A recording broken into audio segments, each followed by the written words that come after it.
Muy buenas tardes, bienvenidas y bienvenidos a la conferencia de clausura del Diplomado Control de Constitucionalidad y Convencionalidad en Materia Electoral que imparte el Tribunal Electoral del Poder Judicial de la Federación a través de su Escuela Judicial Electoral.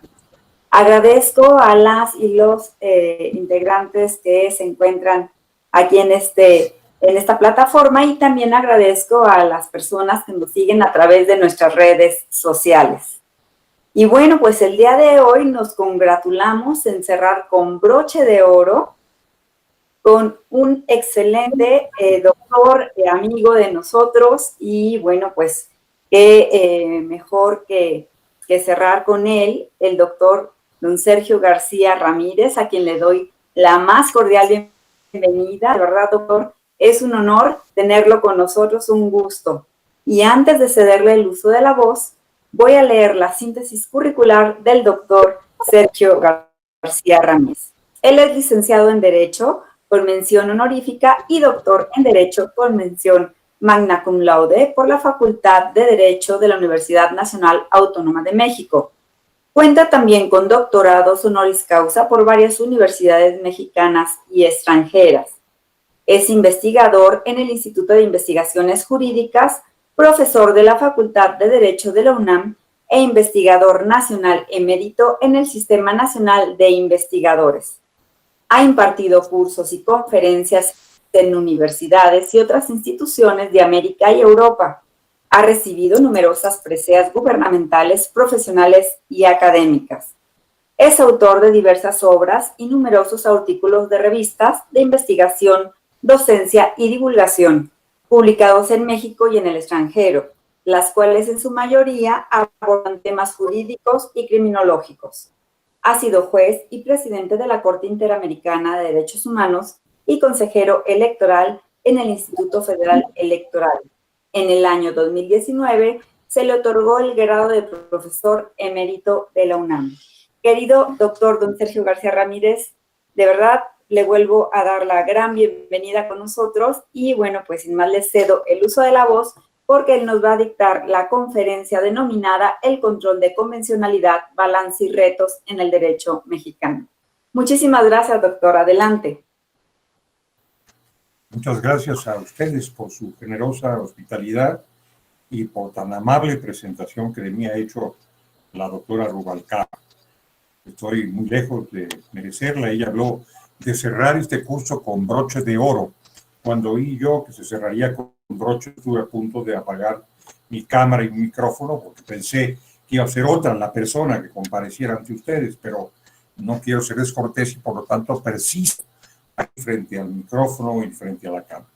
Le reitero mi reconocimiento por haberme invitado para hablar ante ustedes, no tanto, si me lo permite, del control de convencionalidad en el derecho mexicano o en los tribunales nacionales, sino del control de convencionalidad en términos generales, porque estoy seguro de que de sus aplicaciones en nuestra jurisprudencia, en nuestra práctica judicial, ustedes saben bastante más que yo, y más bien yo tendría que escuchar y no que tratar de charlar sobre este tema. Así que me voy a ocupar en términos amplios del control de convencionalidad y para ello quisiera abordar este tema en forma tal que me permita fijar el origen, la naturaleza y el desarrollo de esta figura engendrada, generada en la jurisprudencia de la Corte Interamericana de Derechos Humanos.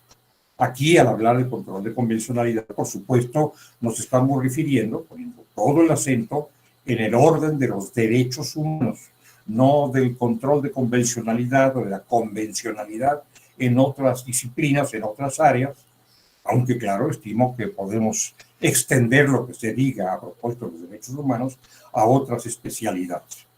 Hemos visto a lo largo de la historia de nuestro sistema tutelar de derechos humanos cómo se produce una internacionalización del derecho constitucional, que son conceptos bien conocidos por ustedes.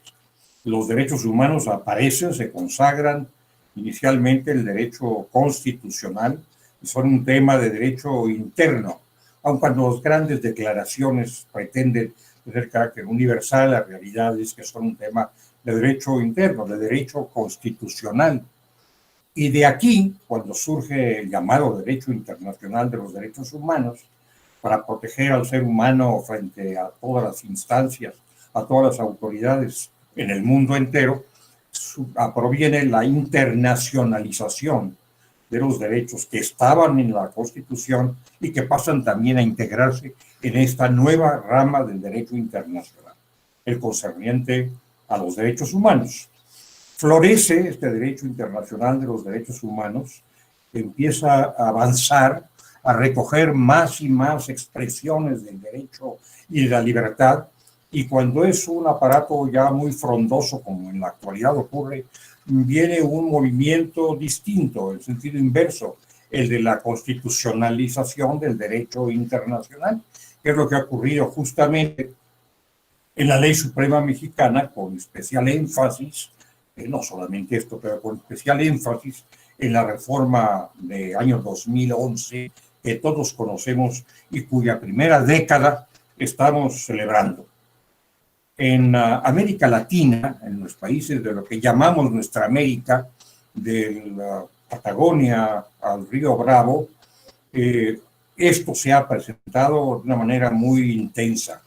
La gran reforma constitucional en América Latina de los últimos 30 años ha sido destinada a exaltar al ser humano, a crear medidas de protección para el ser humano, jurisdicciones competentes para estas medidas de protección, ustedes lo saben bien, porque encarnan esta situación en nuestro país. Esto se ha hecho de distintas maneras, con diversos medios o fórmulas. Una expresión precursora, pionera,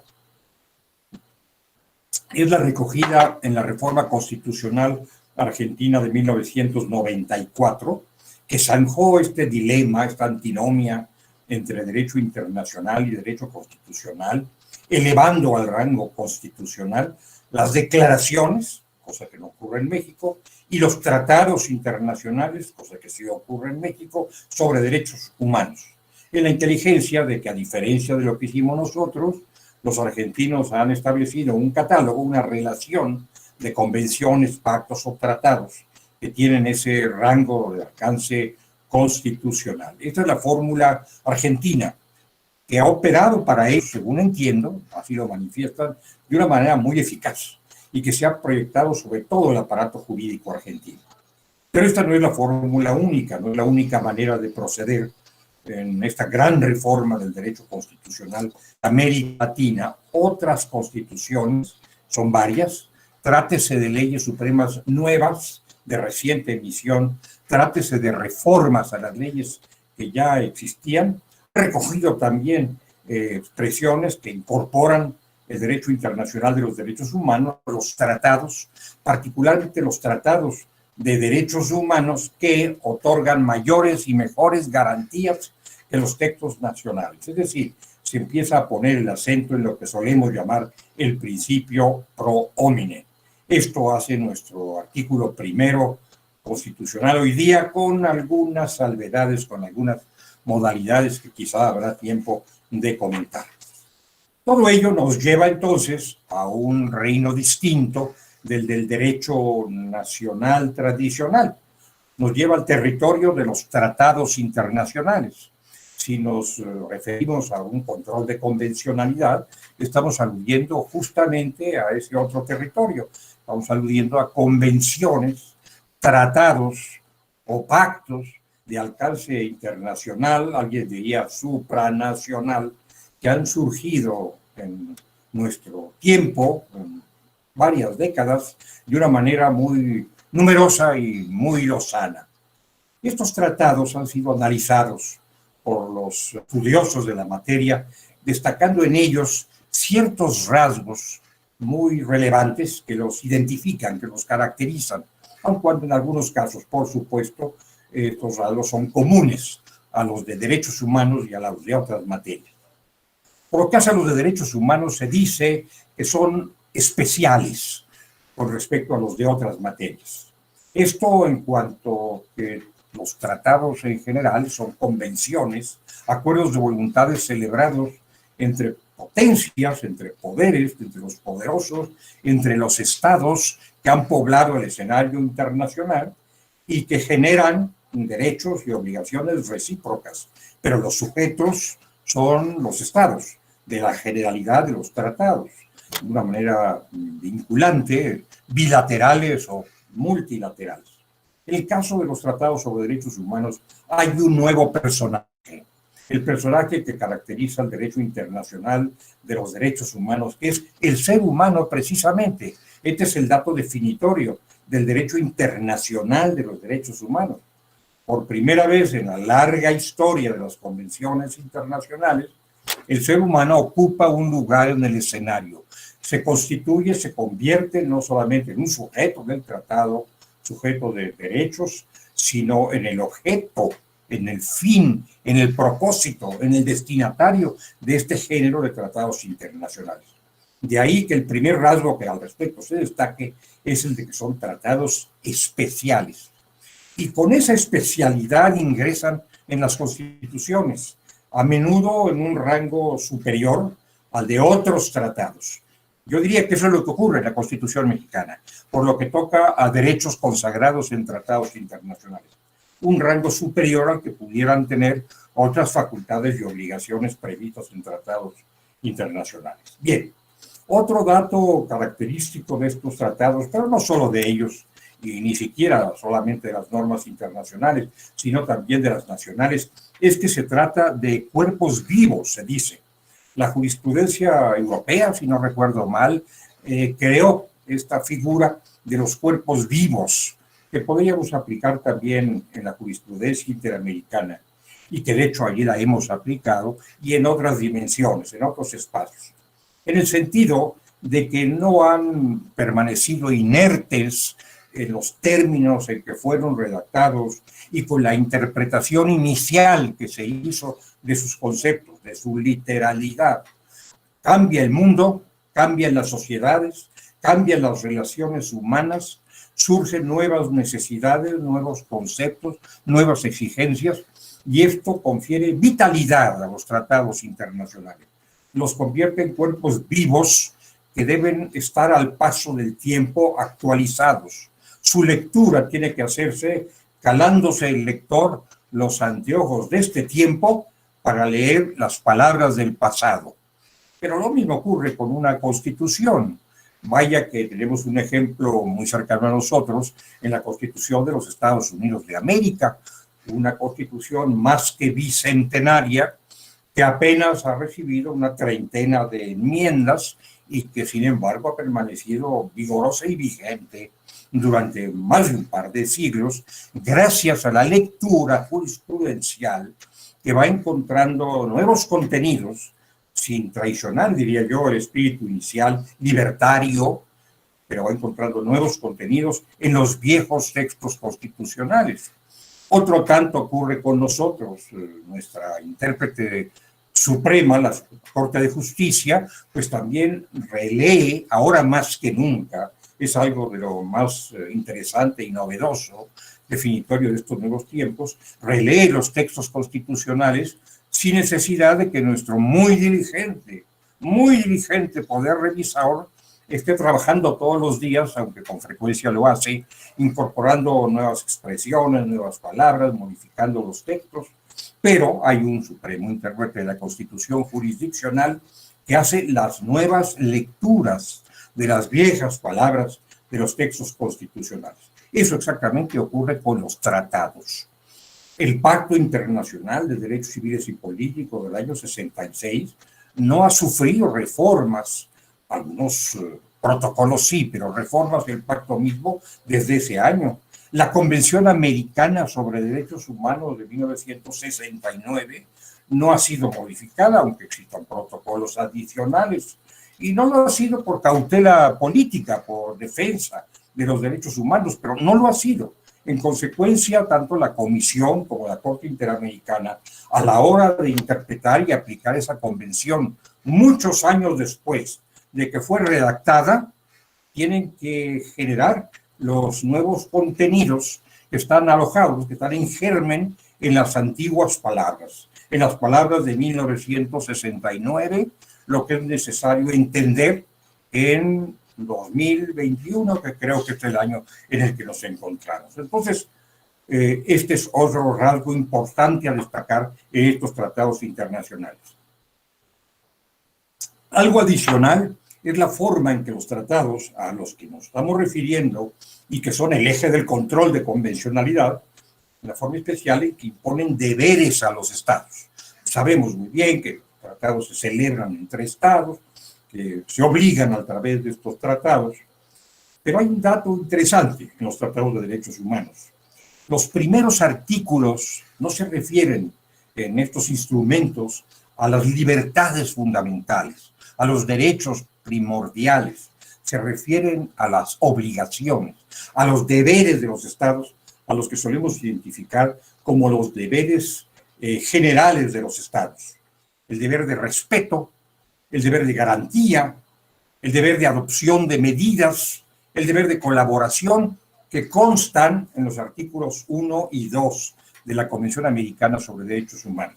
Y solo después de la expresión de estos deberes generales de los estados, viene la relación de los derechos humanos que postula la Convención y que no es limitante, porque la propia Convención dice estos derechos y los demás que deriven de la condición del ser humano, del sistema democrático de gobierno. En fin, no es una relación que constituya el techo de los derechos humanos, sino apenas el piso. Entonces, esta manera de expresar deberes de los estados también es muy característica de los grandes tratados de derechos humanos. Otro dato de estos instrumentos es que cuentan con órganos propios de supervisión, de seguimiento, de observación sobre su cumplimiento, enunciar derechos y libertades sin generar al mismo tiempo o ligeramente después, pero sin generar en todo caso instrumentos tutelares, es exponer esas declaraciones a internarse, a deslizarse en la mera retórica, en la mera ilusión.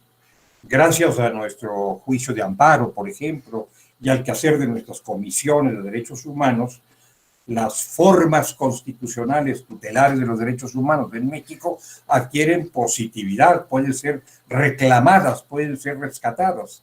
Lo mismo ocurre en el plano internacional. Hay órganos internacionales llamados de supervisión de los derechos humanos. Prácticamente todos los tratados internacionales de derechos humanos crean comités o comisiones, generalmente se les llama comités, relacionados con la necesidad de observar la buena marcha de estas convenciones, su aplicación efectiva y formular observaciones que son verdaderos juicios de valor acerca de lo que está ocurriendo en los distintos países obligados con la aplicación de los derechos humanos. Esto se advierte en el Pacto Internacional de Derechos Civiles y Políticos, en derechos económicos, sociales y culturales, en la Convención sobre Derechos del Niño, en la CEDAW concerniente a la no discriminación de las mujeres, en los tratados sobre migración, en fin, en todos los grandes tratados internacionales. Probablemente el comité sobresaliente, por su antigüedad y por su incisividad en nuestra vida jurídica, es el Comité de Derechos Humanos de Naciones Unidas. Este Comité de Derechos Humanos, al que con mucha frecuencia invocamos, cuyos pronunciamientos, observaciones, se les llama, esgrimimos, manejamos, es una criatura del Pacto Internacional de Derechos Civiles y Políticos, sin atribuciones jurisdiccionales, pero con una gran fuerza política y ética. Bueno, eso también es característico de los tratados internacionales sobre derechos humanos. Es posible, desde luego, que otros tratados igualmente prevengan la existencia de ciertas unidades, de ciertos mecanismos de supervisión. No lo estoy de ninguna manera olvidando o negando, pero todos los de derechos humanos constituyen comités que son entes plurales, colegiados, creados por los mismos estados que generaron el tratado internacional que están atentos de manera permanente, de manera constante, al cumplimiento de los tratados. Esta es la supervisión internacional. Pero también se hallan bajo la tutela de los órganos internos, porque finalmente los tratados, una vez que han sido adoptados por un Estado conforme a sus propios mecanismos nacionales de adopción, pasan a formar parte del derecho interno. Lo dice nuestro artículo primero constitucional y con mucha claridad nuestro artículo 133. Los tratados son parte del derecho supremo, de la ley suprema de toda la Unión. Así que no flotan como cuerpos extraños más allá de los linderos jurídicos de un Estado, sino que se integran en el orden jurídico y por lo tanto, se encuentran sujetos a la observación, a la imposición, a la supervisión de los órganos internos de protección. Pasó un buen tiempo para que nuestro juicio de amparo se reconociera como un instrumento tutelar de los derechos consagrados en los tratados internacionales y pues también de los derechos políticos que se mantenían a cierta distancia del juicio de amparo. Pronto, en cambio, la Comisión Nacional de los Derechos Humanos, en su legislación orgánica, asumió la tarea de proteger en la forma característica de un ombudsman tanto los derechos fundamentales previstos en la Constitución como los derechos previstos en los tratados internacionales. A lo que voy, más que a una descripción histórica de qué es lo que ha ocurrido en México, es a llamar la atención sobre el hecho de que los órganos internos de tutela de los derechos humanos previstos en las constituciones son también regularmente órganos de supervisión, de exigencia de los derechos humanos previstos en los tratados y en ese sentido deben aplicar los tratados internacionales. Estos tratados, por el rango que tienen y por el papel que van a desempeñar y están desempeñando, han pasado a formar parte de lo que ahora llamamos a nivel internacional, no tanto en México, pero sí a nivel internacional, el bloque de constitucionalidad. Aquí hemos optado por una fórmula distinta, por hablar de un parámetro de regularidad constitucional, pero en el fondo se trata de lo mismo. Se trata de entender algo que era inconcebible hace algún tiempo, poco tiempo relativamente. Entender que nuestra normativa constitucional, que nuestra ley suprema, ya no es solamente lo que está textualmente establecido en un documento llamado Constitución Política de los Estados Unidos Mexicanos o Constitución del país Z, aquel al que tengamos que invocar, sino que es eso más otro contenido normativo que ha sido llevado al nivel supremo y que constituye parte de lo que denominamos el bloque de constitucionalidad. En México, ese bloque introduce los derechos humanos. En otros países puede incorporar, además, otras materias que no son propias de nuestra experiencia jurídica nacional. En España, por ejemplo, puede incorporar el régimen de las autonomías. Esto no existe aquí como existe allá. Allá formaría parte del bloque de constitucionalidad español, salvo lo que digan los juristas españoles, por supuesto, simplemente me aventuro a fusionarlo yo, pero aquí todo el tema de derechos humanos sí forma parte de ese bloque de constitucionalidad o que ese parámetro, esa referencia de regularidad constitucional que ha diseñado, que ha acreditado nuestra Suprema Corte de Justicia. También hay que tomar en cuenta que finalmente la norma sobre derechos humanos del Tratado Internacional no es únicamente lo que está escrito en el tratado, para fines de control de convencionalidad, hay que tomarlo en cuenta. No es únicamente lo que está escrito en el tratado, en la convención o pacto, sino la interpretación que de eso que está escrito, que de ese texto, han hecho los órganos creados por el propio tratado para interpretar y aplicar las reglas de la convención. Es decir, hay aquí un doble componente, el texto, el estatuto por una parte y la interpretación por la otra, cuyo conjunto forma la norma que es necesario reconocer y aplicar, inclusive a través del llamado control de convencionalidad. Pero pues otro tanto pasa en derecho interno también, cuando una Suprema Corte de Justicia, por ejemplo, el país que sea, o una Corte de Constitucionalidad, analiza el texto constitucional y establece cuál es el alcance de lo que dice. Bueno, pues entonces la norma constitucional es lo que ha dicho la Corte de Constitucionalidad o el Supremo Tribunal, intérprete de la Constitución.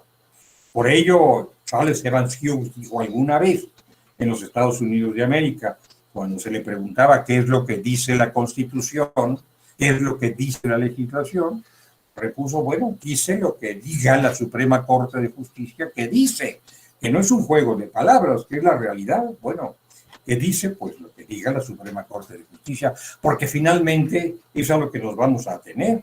Y no solamente, salvo para efectos académicos, a la lectura que cada quien puede hacer con libertad de la Constitución. Es un poco como, si me permiten, como la Biblia. Bueno, en la interpretación de una Biblia, pues corre a cargo de la iglesia que la proclama, pero cada quien puede desde luego leerla y deducir lo que le parezca conveniente. Pero la versión oficial, que es la versión eclesiástica, como la versión oficial de una constitución, es la versión jurisprudencial, la del órgano que está llamado a aplicar. Esto que he puesto así en forma muy general, también obviamente repercute, rige por lo que toca a México. Pues ahí está, me he referido con frecuencia al artículo primero. Ahora, una pequeña digresión.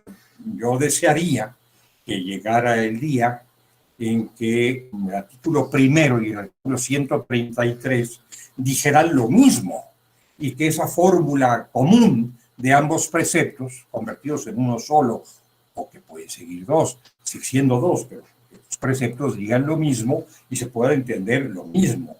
El artículo 133, como ustedes saben, proviene de la Constitución de los Estados Unidos. Es un artículo más que centenario. Son las palabras de ayer. Son las ideas de ayer, son los conceptos del pasado. Un pasado importante, laborioso, decisivo, pero finalmente la fórmula es una fórmula que está ahí. Ahí se puso en 1917, ha pasado un siglo. El artículo primero, en cambio, son las palabras de hoy. Es el texto de ahora. Son los términos de las nuevas ideas en materia de derechos humanos. Y esto no invita o dificulta, en todo caso, una interpretación armónica de la Constitución y se ha prestado a ciertas discusiones. Bueno, a mi modo de ver, hubiera sido muy deseable que en 2011, cuando se revisó el articulado constitucional sobre derechos humanos, también se hubiera acordado el poder revisor de la Constitución, el constituyente permanente, de ese viejo artículo 133 y se hubiesen establecido las conexiones necesarias entre uno y otro, porque si no, nos vemos en la necesidad de hacerlo por la vía de la jurisprudencia o de la doctrina, lo que no siempre resulta convincente. Ahora paso a referirme, con la venia de ustedes y su paciencia, paso a referirme a lo que he llamado los puentes del derecho internacional de los derechos humanos hacia lo interno, porque uno de ellos es el control de convencionalidad. O bien, en uno de ellos transita, o uno de ellos se transita gracias al control de convencionalidad. Hemos tenido tradicionalmente, y seguimos teniendo, dos hemisferios, que son hemisferios, son dos necesariamente, uno es el orden jurídico interno y otro internacional. Hemisferios mal avenidos, hemisferios que a veces se encuentran distanciados, en pugna, que se reprochan mutuamente y que se desafían mutuamente. Para que lo internacional se resuelva en la vida interna de los estados, formando parte también del orden interno, se necesita, amigas y amigos, lo que yo he llamado puentes. Puentes para que ese bagaje, ese cúmulo de tutelas y protecciones del orden internacional se movilice hacia el orden nacional de una manera adecuada, fluida, sin grandes convulsiones, sin grandes conflictos. Y estos puentes que sirven para ese tránsito son, a mi modo de ver, diferentes, diversos. Ante todo, el puente constitucional. Es importante que las constituciones reconozcan la existencia de un derecho internacional de los derechos humanos, la existencia de unos tratados internacionales o convenciones o pactos y la vigencia, la prevalencia o el valor, en todo caso, de las normas de esos tratados internacionales que tutelan al ser humano, en la inteligencia de que también las constituciones, bajo un concepto antropocéntrico, pretenden tutelar al ser humano, o sea que no hay una inconsecuencia, debiera haber armonía y por lo tanto la Constitución debe hacer lo que ha hecho la nuestra, lo que hizo la Argentina, lo que han hecho muchas, que es permitir a través del tendido de un puente, si cabe la expresión, el tránsito del derecho internacional al nacional. Pero con esto, evidentemente, no bastaría. Como no basta para regular la vida y las relaciones jurídicas en el seno de una nación con una constitución. Está bien, tenemos una constitución, la necesitamos, pero no basta.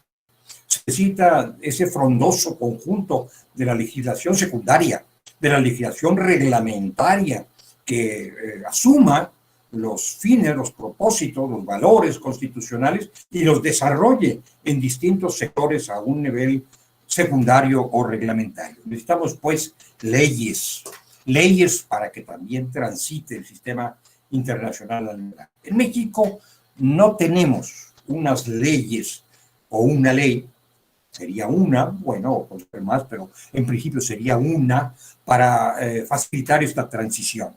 Aunque tenemos, y esto abona el terreno para que alguna vez exista una ley, varias referencias, varias alusiones en distintos ordenamientos a este tránsito de lo internacional hacia lo nacional. Ustedes leen, por ejemplo, la ley sobre responsabilidad patrimonial del Estado, que tiene que ver con cierto sector de las responsabilidades públicas. Bueno, pues hay alusión, desde luego, al orden internacional, a los pronunciamientos de los órganos internacionales. Si ustedes se quieren la lectura del Código Nacional de Procedimientos Penales, pues también encontrarán constantes referencias, invocaciones a los principios y a las disposiciones del derecho internacional. Quiere decir que también ese código es una vía para que transiten hacia el régimen interno los mandamientos del régimen internacional. Si ustedes leen esta muy zarandeada y muy compleja Ley General de Víctimas, advertirán que su articulado está recogiendo muchos mandamientos, muchos criterios, inclusive muchas expresiones. La reparación integral es una de ellas, del orden jurídico internacional. Este sería el puente legal. No tenemos una ley, decía yo, que todo. No tenemos una ley tampoco que nos permita el tránsito del orden penal internacional, el Estatuto de Roma, hacia el derecho nacional. Algún día esperamos tener ese ordenamiento antes de tener los conflictos que podría suscitar la omisión, la falta de un ordenamiento secundario de este carácter. Otro puente que a mi modo de ver existe y que hay que contemplar es lo que yo llamo el puente político. Hoy día se ha puesto muy de moda hablar de políticas públicas. La expresión políticas públicas es algo novedoso relativamente, muy contemporáneo.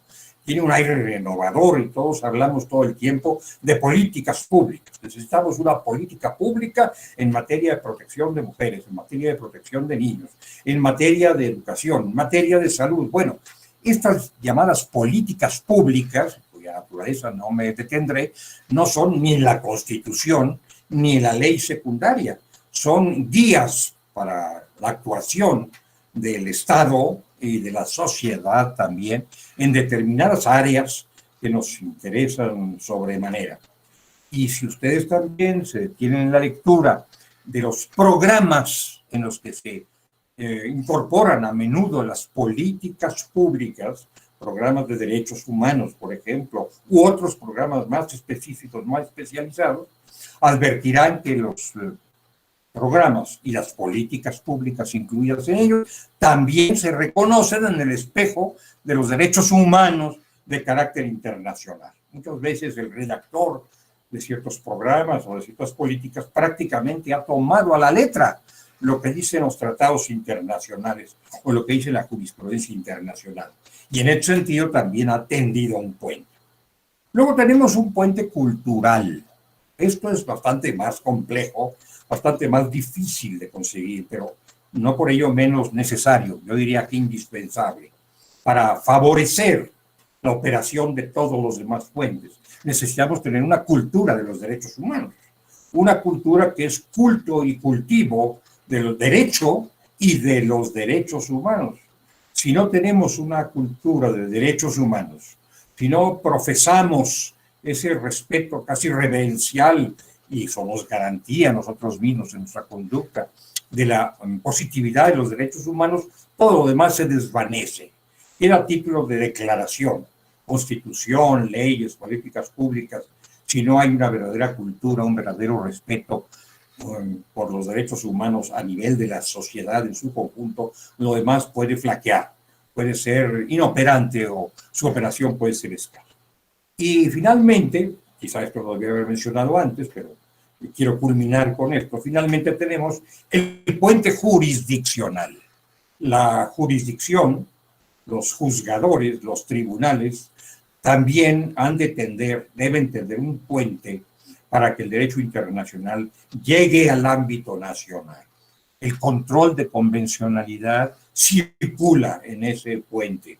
No es lo único, pero circula en ese puente y es un factor decisivo, primordial, para que acceda a lo internacional, a lo nacional. Hoy día, la figura judicial, y en esto vale la pena detenerse, ya que estamos hablando del puente judicial, hoy día la figura judicial ha adquirido una relevancia, una prestancia que no tuvo tradicionalmente. Recordemos la expresión de Montesquieu cuando dijo que los jueces son quienes pronuncian las palabras de la ley, es decir, unos lectores de la ley que la aplican a través de un procedimiento silogístico. Esta expresión del barón de Montesquieu tuvo mucho sentido en su tiempo, en el siglo XVIII, hoy nos parece absolutamente superada, porque los jueces de ahora no son ciertamente magistrados en las distintas especialidades, sobre todo en las supremas, en las superiores, no son lectores de la ley, son en buena medida creadores de normas, no de leyes, pero creadores de normas, en tanto leyendo la ley, interpretándola y aplicándola, van nutriendo el derecho objetivo, van nutriendo el conjunto de las normas que protegen, que tutelan a una sociedad. Así que la figura judicial, que le pareció relativamente modesta a Montesquieu, que pareció muy modesta en el inicio de la Unión Americana, cuando estudió el tema Alexander Hamilton, que se refirió a un poder poco temible, poco poderoso, el judicial. Ese poder hoy no es un poder inerme, no es un poder menguado, al contrario, es un poder que va adquiriendo más y más visibilidad y fuerza en el conjunto de la sociedad. Yo podría decirles a ustedes, estoy en el espacio hospitalario de una escuela judicial, de un gran tribunal nacional, que es el Tribunal Electoral, un relativamente nuevo tribunal, por cierto, no forma parte de nuestra antigua tradición decimonónica, es un tribunal de estos días. Yo podría decir a ustedes que se ha redistribuido el poder. Una parte del poder que antes residía en otros órganos del Estado ha transitado a las manos de los órganos jurisdiccionales. Claro, tienen que librar una grave batalla, para sentar sus reales y hacerle a los otros poderes, que también los juzgadores integran, un poder muy poderoso, valga la expresión. En otro tiempo no nos fijábamos en lo que hacían los tribunales. Cuando yo estudié la carrera de Derecho, y esto suelo repetirlo, claro, yo la estudié hace ya muchos, muchos años, yo creo que más años de la edad que tienen todos ustedes sumados, ¿verdad? Pero bueno, exagerando un poco, solamente un poco. Cuando yo estudié la carrera, la verdad, sabíamos que existían tribunales, los mencionábamos en las clases, en las leyes y en los exámenes, pero no leíamos lo que hacían los tribunales. La jurisprudencia no tenía en aquel entonces ni la nacional, ni mucho menos la internacional, prácticamente inexistente, no tenía la enorme importancia que tiene ahora. Ahora inclusive el derecho se enseña a partir de la jurisprudencia. Hay un sistema de enseñanza jurídica que no sé si compartiría o no compartiría, pero lo hay, de enseñanza del derecho a base de casos, ya no tanto de sistemas o de doctrina o de memoria legal, sino a base de casos. Bueno, se ha vuelto monumental la presencia de los órganos jurisdiccionales, nacionales e internacionales. No lo sabía.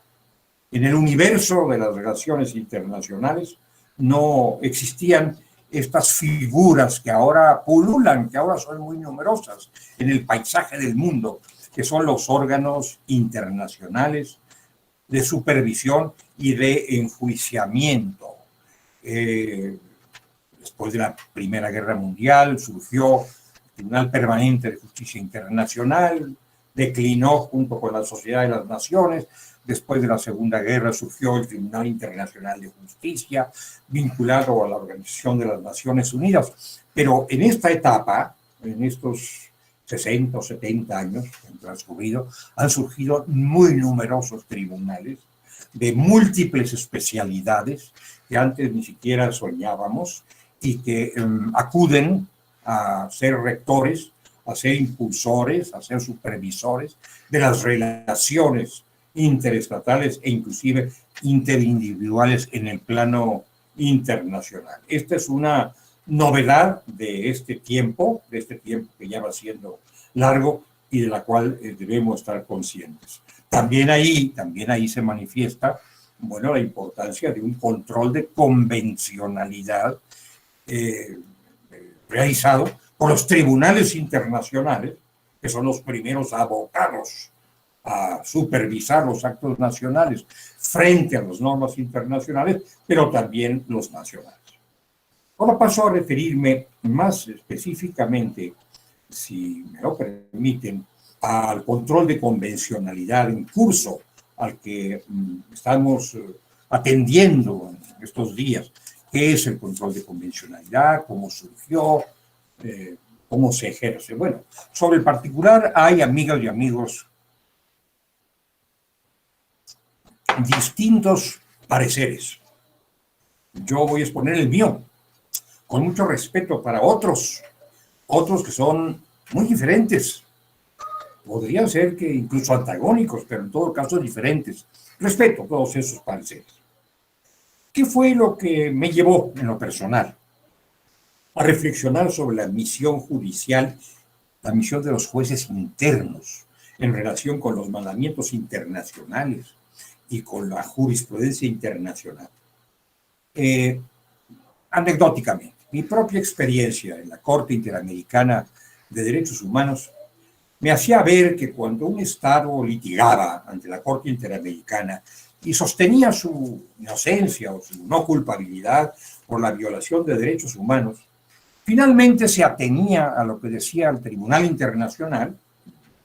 No se rebelaba, algunos sí, ¿verdad? Pero la mayoría no se rebelaba contra lo que decía el tribunal, pero hacían una salvedad expresa, explícita. Decían, muy bien, reconocemos la interpretación que ustedes están haciendo del Tratado Internacional, reconocemos nuestra subordinación como Estado al Tratado Internacional y aceptamos que el Ejecutivo hará tales y cuales cosas, o el legislativo hará tales y cuales cosas en función de la sentencia de este tribunal.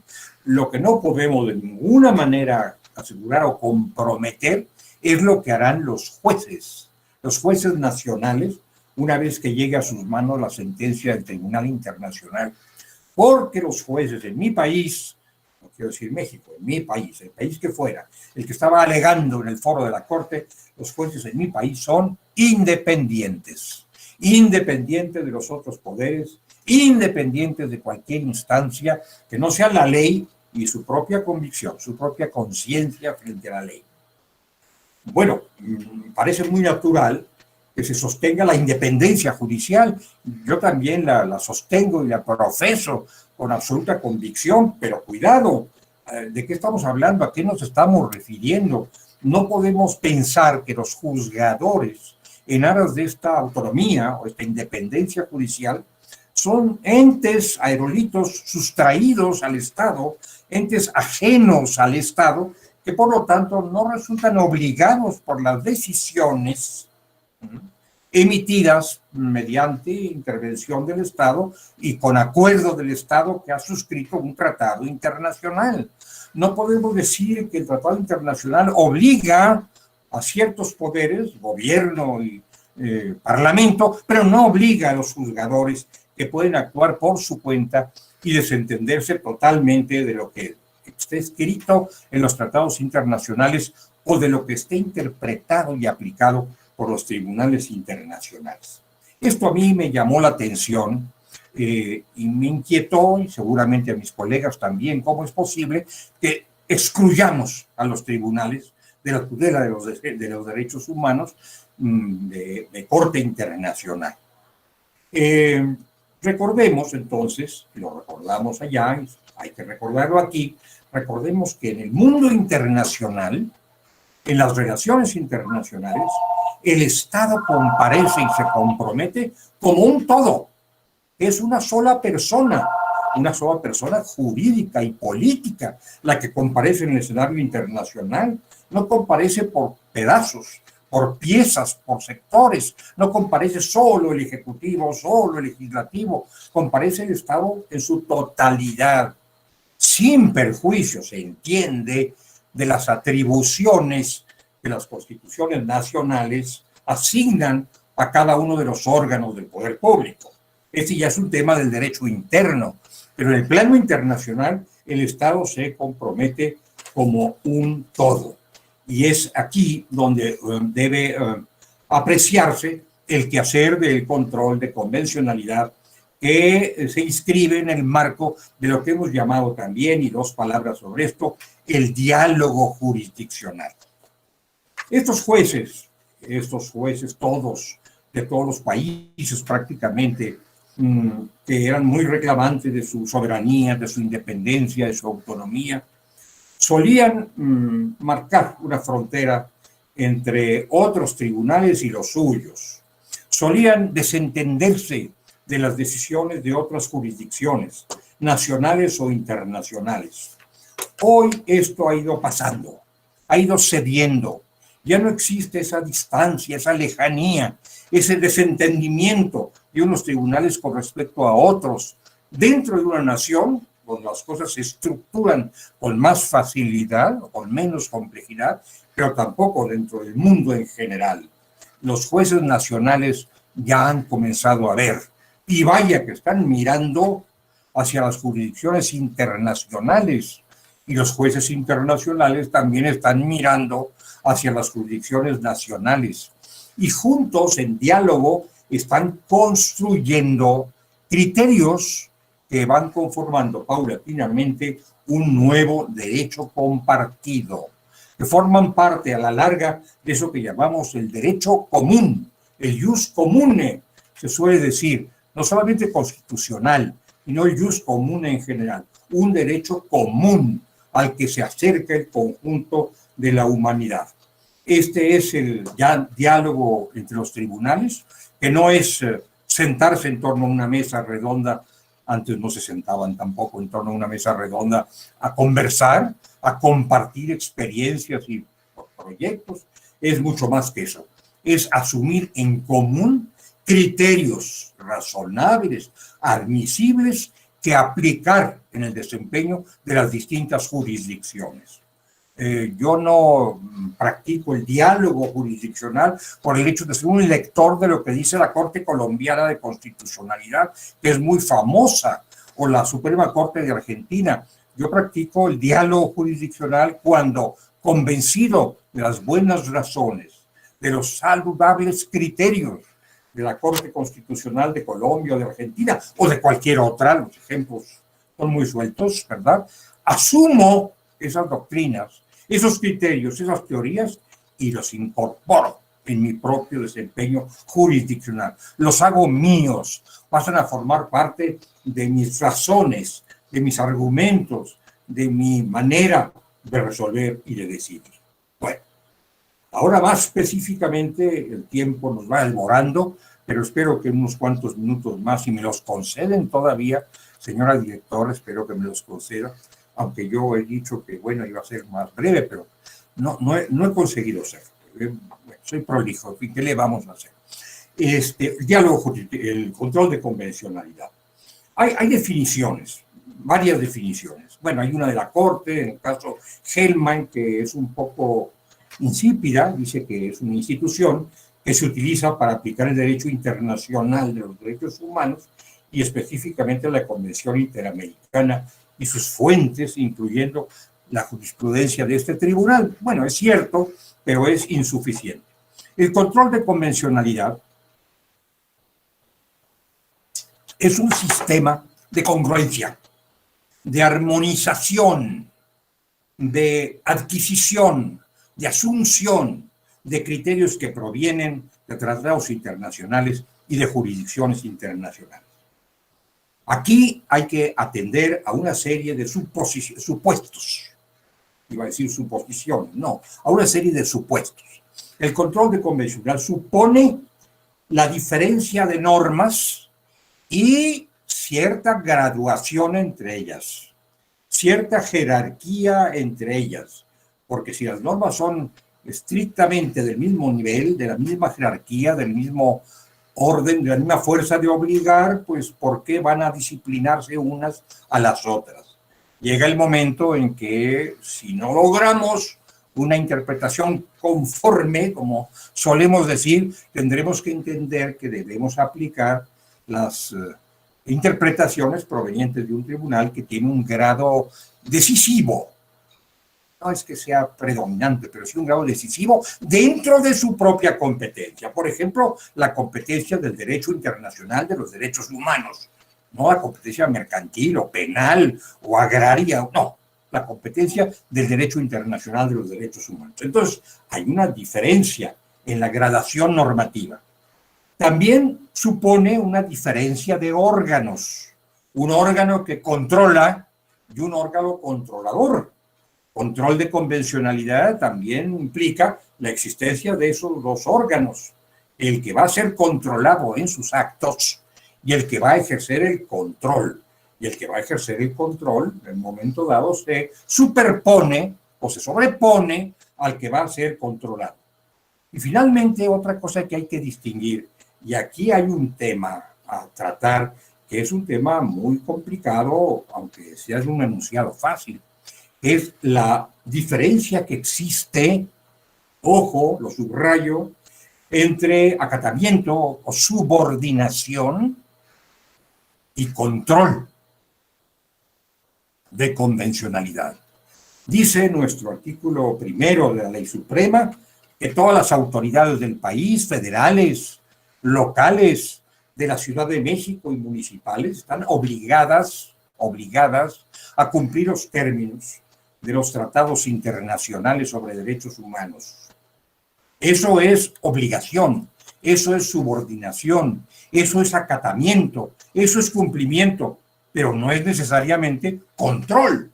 El artículo 1 no está diciendo que todas las autoridades van a ejercer un control de convencionalidad, sobreponiéndose las unas a las otras.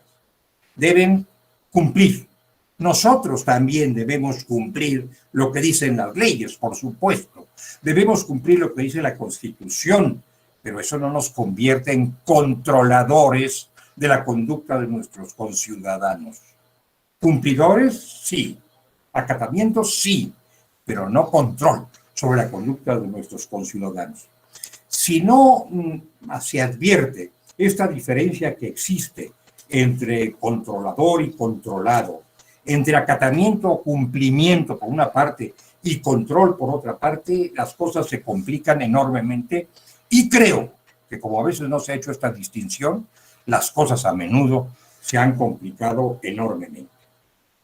El control de convencionalidad, la armonización, este procedimiento de congruencia entre los órdenes jurídicos nacional e internacional, con efectos vinculantes, tanto en el plano internacional como en el nacional, tiene múltiples objetivos. Déjenme rápidamente describir esos propósitos de este control de convencionalidad. Primero, la mejor protección a los derechos y a las libertades de la persona, puesto que se supone que esa es la pretensión internacional y nacional. Proteger del mejor modo, con el aparato más eficaz, internacional o nacional, los derechos de la persona, que tiene centralidad. Se admite la centralidad del ser humano. A esto sirve el control. No es un juego intelectual, no es un divertimento, es una manera de proteger del modo más amplio los derechos y las libertades. Segundo, pretende también mantener la integridad y la operación de internacional de protección y efectivamente, específicamente, del sistema interamericano. Quien ejerce control de convencionalidad, quien se enfrenta a una norma internacional y a una norma nacional que no son fácilmente compatibles entre sí, que no pueden armonizarse a través de una interpretación conforme que reduzca las perezas, debe tomar en cuenta que su república se ha comprometido con el sistema interamericano, que es un objetivo a preservar por parte de todos. Yo recuerdo a este respecto una sentencia muy relevante del Supremo Tribunal de la Suprema Corte de Argentina, en una composición anterior. Estoy seguro de que actualmente quizá la Corte, de todo mi respeto, no se pronunciaría en los mismos términos. En un caso de la Corte Interamericana, el caso llamado Bulacio, que es el apellido de un chico que fue maltratado brutalmente por la policía, la Corte Interamericana tomó cierta decisión. No voy a narrar cuál, no tiene caso. El tema llegó finalmente, a la hora del cumplimiento, a la Suprema Corte Argentina.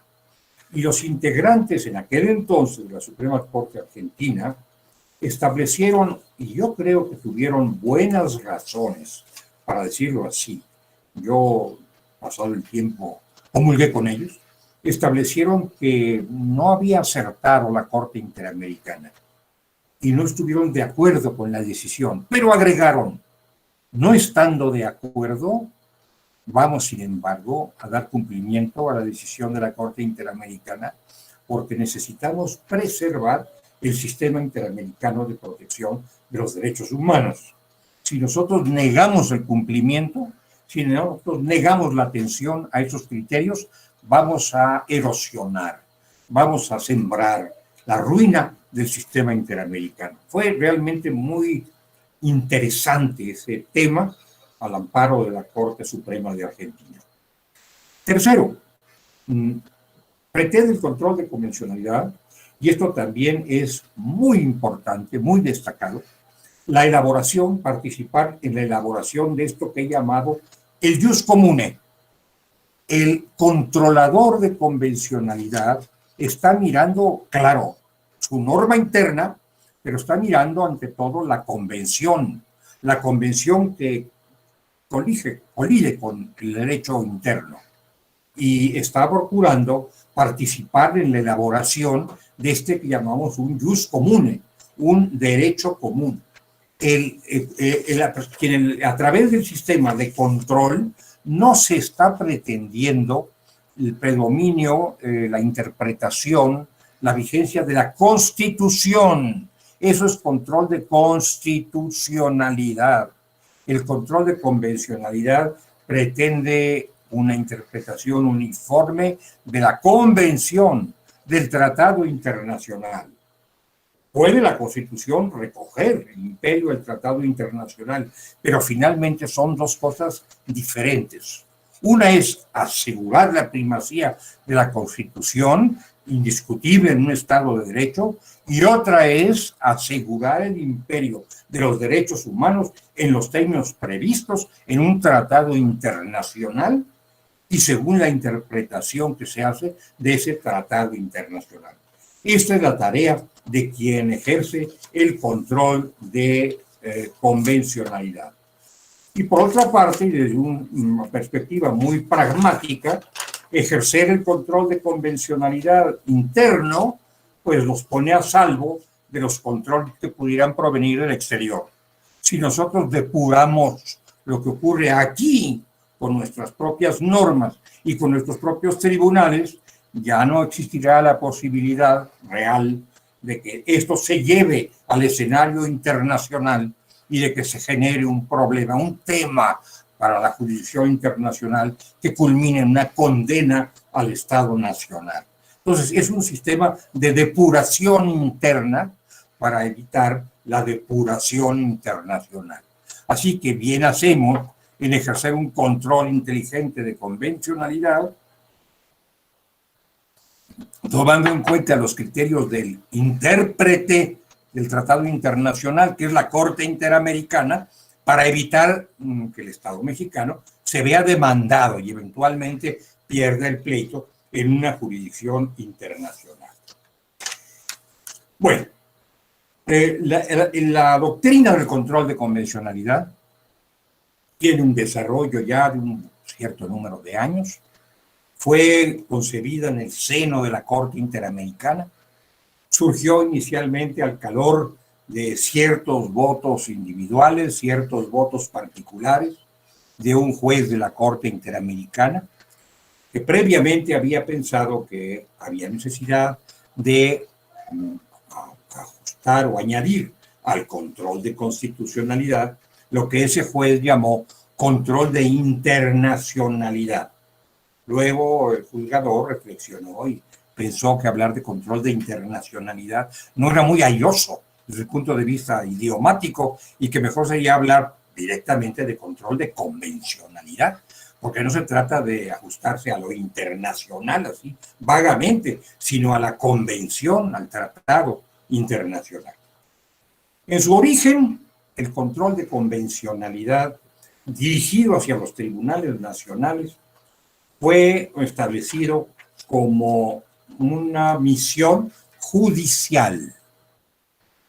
Yo creo, queridas amigas, queridos amigos, que por su naturaleza, por ser un régimen de control, de superposición de normas y finalmente de solución de conflictos, a propósito de este choque entre normas, bueno, no se presenta todos los días, dicho sea de paso, porque a veces parece que pensamos que todos los días tenemos conflicto de normas. No, es raro el conflicto de normas en realidad, o son escasos los supuestos. Se pueden armonizar con interpretaciones, pero cuando se llega a un verdadero conflicto de normas, sí surge la necesidad de un control que dirima esa controversia en la interpretación de normas. Es una misión, creo yo, esencialmente jurisdiccional, o más directamente es una función judicial. Y así empezó en las primeras sentencias dictadas por la Corte Interamericana, en el caso del Monacid, por ejemplo. Así se dijo, hay una especie de control de convencionalidad que compete al órgano judicial. Pero también se agregó, y es algo que poco a poco se nos ha ido perdiendo, se nos ha ido olvidando o lo hemos minimizado, también se dijo que ese control de convencionalidad debe ejercerse según las competencias de los órganos judiciales y conforme a los procedimientos previstos en la ley. Y la determinación de la competencia y del procedimiento para dirimir conflictos es una tarea que compete a la ley. Es algo que atañe al principio de legalidad. A veces se nos ha perdido esto y pensamos que puede hacerse por pronunciamientos directos de los órganos jurisdiccionales. Bueno, puede hacerse y de hecho se hace, pero diría yo que no se debiera hacer, que debiera preservarse la majestad y la autoridad del órgano jurisdiccional en lo que le atañe y también las atribuciones del órgano legislativo en lo que le concierne.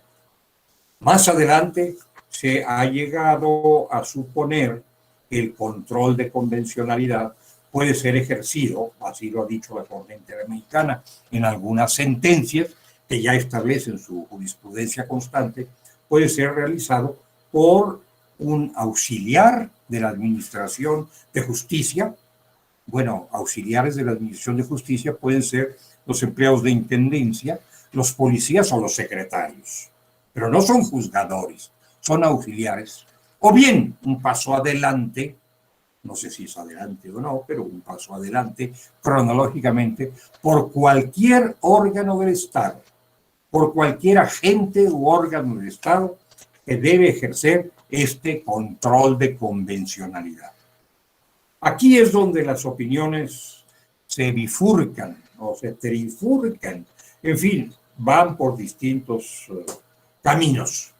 Se extrae el control de convencionalidad de la sede judicial y se le atribuye a otros órganos del Estado. Me parece, con todo respeto y con toda modestia lo digo, que aquí surge una confusión. Aquí surge una confusión entre la obligación de acatar y de cumplir los tratados internacionales y la facultad de controlar la convencionalidad de las normas nacionales con respecto a los tratados internacionales. Son dos cosas. Yo no entiendo, probablemente mi entendimiento es muy corto, lo confieso, pero yo no entiendo cómo puede ejercer control de convencionalidad cualquier órgano del Estado. Cuando me refiero a esto, suelo invocar algunos ejemplos. El gendarme, el policía que está en la esquina de la calle donde está mi casa, en la casa de ustedes, si es que hay un policía allí o un gendarme, es un órgano del Estado, indudablemente. El director de la clínica o del hospital público al que eventualmente tengo que recurrir es un agente del Estado, es un funcionario del Estado. El director o encargado de la oficina de correos en la que deposito mi correspondencia, mi escasa, mi parca correspondencia, es un órgano del Estado. Y la pregunta es, ¿el policía de la esquina, el director de la clínica pública, el director de la agencia de correos, que son agentes del Estado, van a ejercer control de convencionalidad? ¿Van a hacer el análisis del derecho internacional, un análisis puntual, riguroso del derecho internacional, y van a resolver, después de hacer este análisis, cuál va a ser su conducta? Si no aplican la norma nacional, cuyo cumplimiento han jurado o protestado, o si sí la aplican, pero con modalidades, o peor todavía, llegando al colmo, creo que no se ha llegado todavía a ese colmo, si la expulsan del orden jurídico por ser contraventora del sistema convencional internacional. Me parece que esto que puede ocurrir, amigas y amigos, si decimos que el control compete a todos los órganos y a todos los agentes del Estado, no es lo más conveniente, ni para la subsistencia del Estado de Derecho, que nos interesa mucho, ni para la prevalencia del principio de legalidad, ni para la debida defensa de los derechos humanos. Y desde luego, abandona el cauce, eso es el que debe correr el control de convencionalidad, el cauce de la formación del jus comune.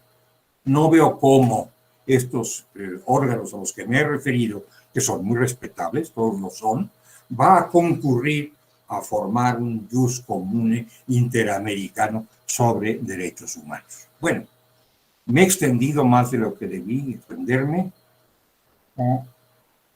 Muchas cosas han quedado en en el tintero o en la computadora, y quizá me he extendido por lo que me entusiasma un público tan generoso y tan calificado como el que tengo, y además por el hecho que conoce muy bien el doctor Herrera, que conoce muy bien la señora directora, de que por algún problema mío de carácter tecnológico les estoy viendo a usted, pero no me estoy viendo a mí mismo.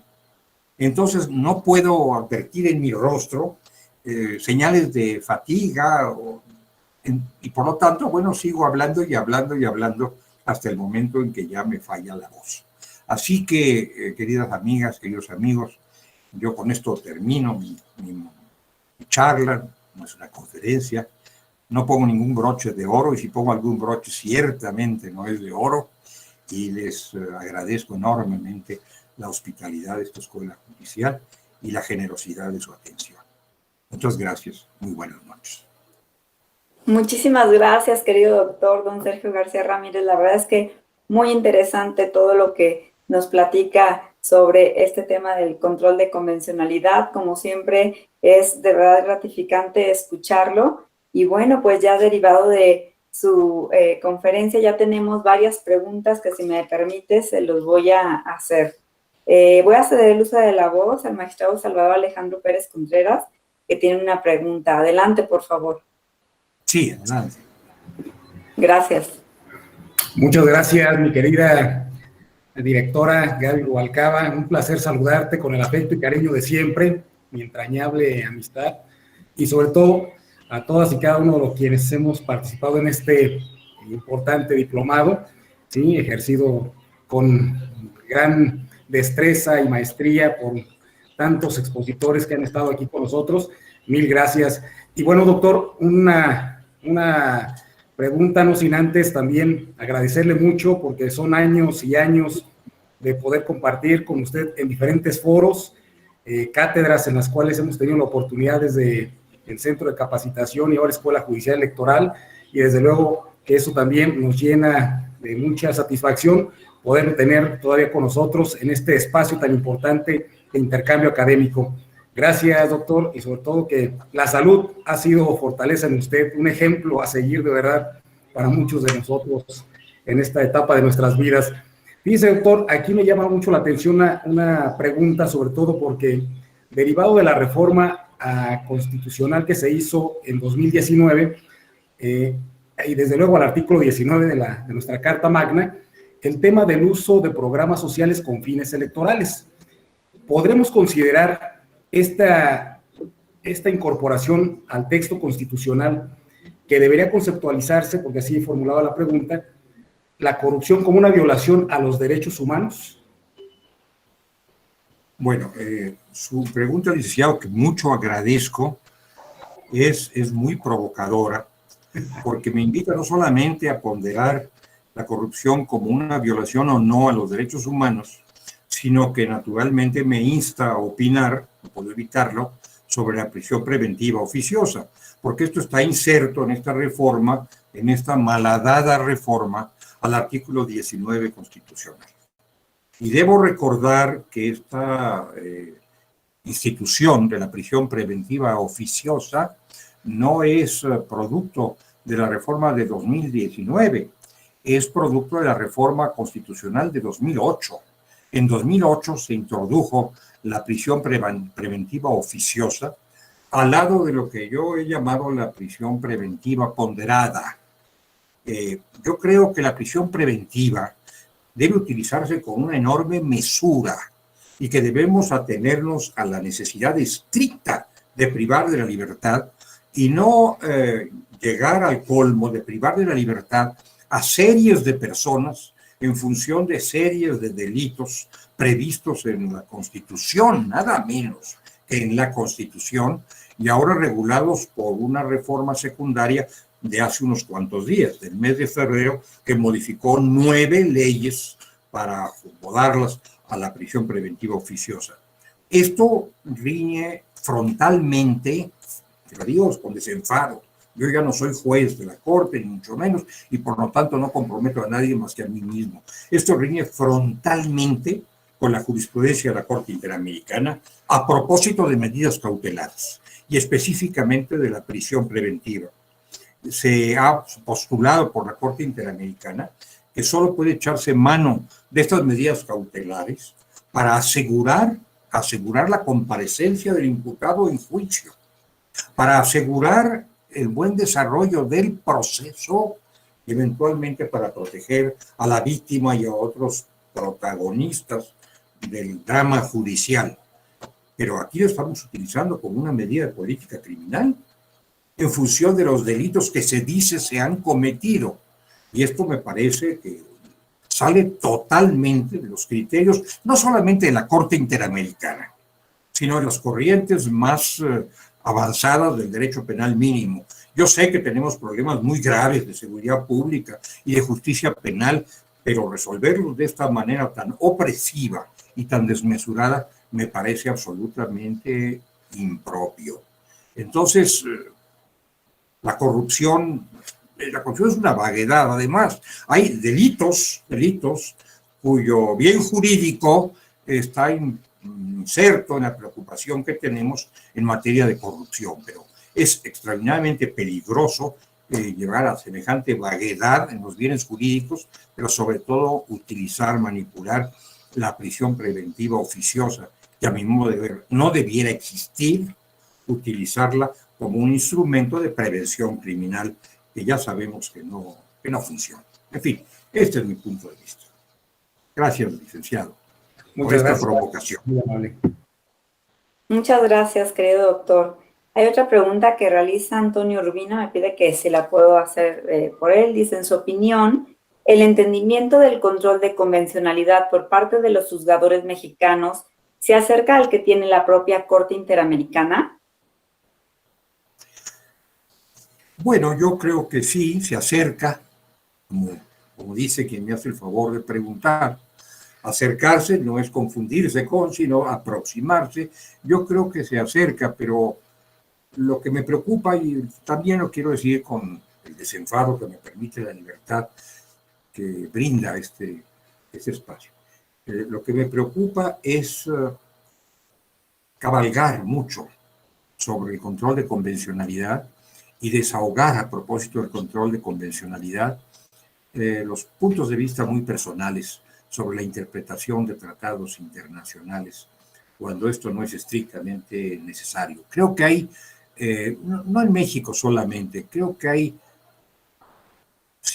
quiero ser muy cuidadoso en las palabras que utilizo y pensarlas muy bien, pero creo que hay cierta desmesura en el uso del control de convencionalidad, que lo hemos llevado demasiado lejos y que esto realmente no es conveniente. Ahora, pues como cada juzgador entiende a su manera el control de convencionalidad, para mí resulta muy difícil decir si los juzgadores mexicanos se han ajustado o no se han ajustado a los criterios del control de convencionalidad. Pues a lo mejor algunos sí y algunos no. Lo que mucho me preocuparía es que además de participar en este juego, los juzgadores, de toda mi confianza y respeto, participen otros jugadores también de mi confianza y respeto, pero que no tienen una misión jurisdiccional, como lo que acabo de decir, como son los entes del Poder Ejecutivo o el propio Poder Legislativo. ¿Cómo van a hacer control de convencionalidad?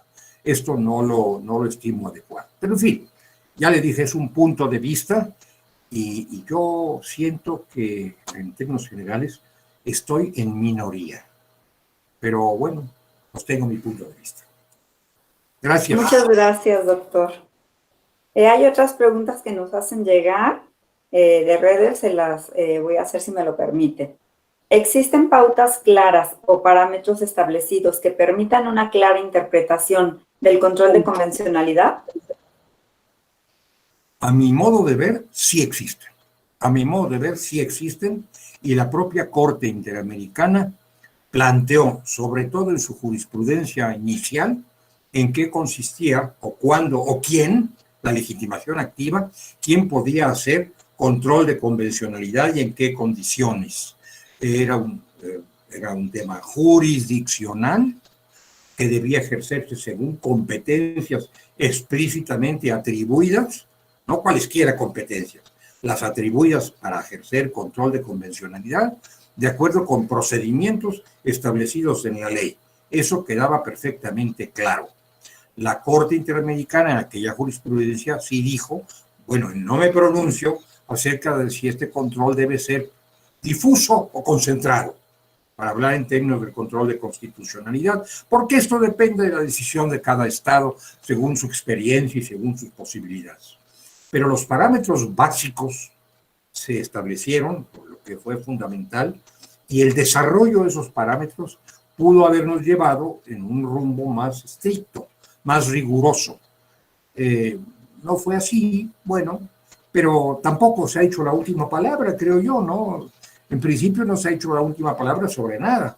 Entonces yo creo que pueden seguirse pronunciando más palabras, yo he hecho algunas, a propósito de cómo entender y cómo encauzar el control de convencionalidad para obtener los fines que se pretende alcanzar con él. Pues yo agradezco a quienes me están preguntando sus interrogantes y pues me voy a retirar ya, los he abrumado con 1 hora y media, cuando convinimos tenían 40 o 50 minutos, no quiero tomarles más de su tiempo, sé que están ustedes clausurando además este diplomado y presumo que pues, va a ser una clausura virtual en la que ustedes quieren compartir muchas cosas y los dejo en paz para que puedan compartirlas. Doctor, muchas gracias. Los agradecidos somos nosotros de haber contado con su valiosa presencia, de verdad todo un honor haberlo escuchado, se lo agradecemos infinitamente y bueno, pues les voy a pedir a todas y a todos que le demos un fuerte aplauso al doctor don Sergio García Ramírez por tan extraordinaria ponencia de clausura.